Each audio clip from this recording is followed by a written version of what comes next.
نبی پاک صلی اللہ علیہ وسلم کی حدیث کا مفہوم ہے کہ ایک بندہ جو بہت گناہ گار ہوتا ہے، جب وہ اللہ سے عرض کرتا ہے اے اللہ میری مغفرت فرما دے، یعنی اتنا گناہ گار، اور اسے احساس ہوتا ہے اور وہ اللہ کی طرف رجوع کرتا ہے، اللہ سے معافی مانگتا ہے اور اللہ تعالیٰ سے کہتا ہے اللہ میری مغفرت فرما دے، تو فرشتے کیا کہتے ہیں؟ فرشتے کہتے ہیں پروردگار سے کہ اے اللہ یہ بندہ اس قابل نہیں ہے کہ تو اسے معاف کرے۔ فرشتے کہتے ہیں، کیونکہ فرشتے جانتے ہیں کہ ایک تو اللہ تعالیٰ بھی سب جانتے ہیں، اللہ کو تو دیکھیں نا، اللہ تعالیٰ تو اتنے زیادہ جاننے والے ہیں کہ اللہ تعالیٰ نے ہمارے پیدا ہونے سے پہلے ہماری قسمتیں لکھ دی ہوئی ہیں۔ اللہ تعالیٰ نے پیدا ہونے سے پہلے ہی لکھ دیا ہوا ہے کون جنت میں جائے گا اور کون جہنم میں جائے گا، یہ بھی لکھ دیا اللہ تعالیٰ نے، کیوں کہ اللہ تعالیٰ خوب جاننے والے ہیں۔ اب فرشتے جو ہے، فرشتے کیوں کہتے ہیں؟ فرشتے اس لیے کہتے ہیں کہ دیکھیں جب ہم کوئی نیک انسان جو ہوتا ہے، وہ کوئی عورت ہے یا مرد ہے، وہ نیک عمل کرتی ہے یا نیک عمل کرتا ہے، جیسے نماز پڑھتے ہیں، وہ زمین جو ہے وہ گواہی دیتی ہے۔ جیسے ہم نے وہ فرعون کے بارے میں پڑھا تھا نا کہ فرعون جو ہے اس کا قرآن کے اندر اللہ تعالیٰ نے واقعہ جو ہے وہ بتایا، اور اللہ تعالیٰ نے فرمایا کہ فرعون والے جب غرق ہوئے نہ آسمان ان کے اوپر رویا نہ زمین روئی۔ کیوں؟ اتنے وہ بدبخت لوگ تھے کہ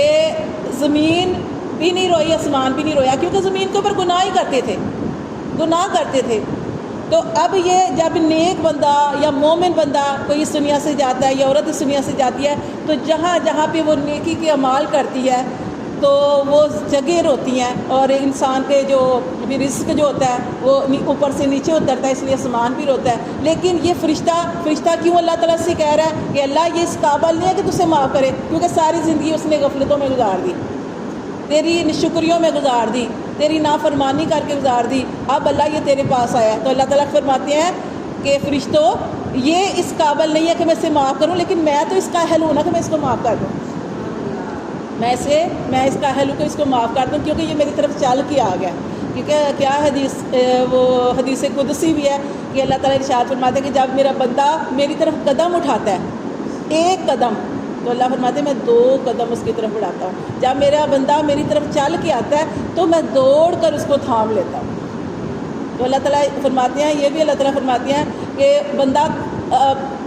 یہ انسان کو اللہ تعالیٰ آپ نے دیکھا کہ جتنے بھی پیغمبر تھے نا، ان کو اللہ تعالیٰ نے 40 سال کی عمر کے بعد نبوت دیا ہے، یعنی جب وہ 40 سال کے ہوئے ہیں پھر اللہ تعالیٰ نے ان کو نبوت عطا فرمائی ہے۔ 40 سال کا عرصہ جو ہوتا ہے نا، ایک یہ ہوتا ہے کہ انسان جو ہے اس کو سمجھ آ جاتی ہے کہ کون سے رستے میں چلنا ہے، اور آپ جانتے ہیں 25 سے 40 سال کی عمر بڑھاپے کی عمر شروع ہو جاتی ہے، اور انسان ایک رستہ جو ہے وہ اختیار کر لیتا ہے کہ اس کی طرف اس نے چلنا ہے۔ تو اب جب انسان ایک رستہ اختیار کر لیتا ہے تو دیکھیں پھر اللہ تعالیٰ فرماتے ہیں جب کوئی انسان کسی رستے پہ چل پڑتا ہے، خواہ وہ برائی کا رستہ ہے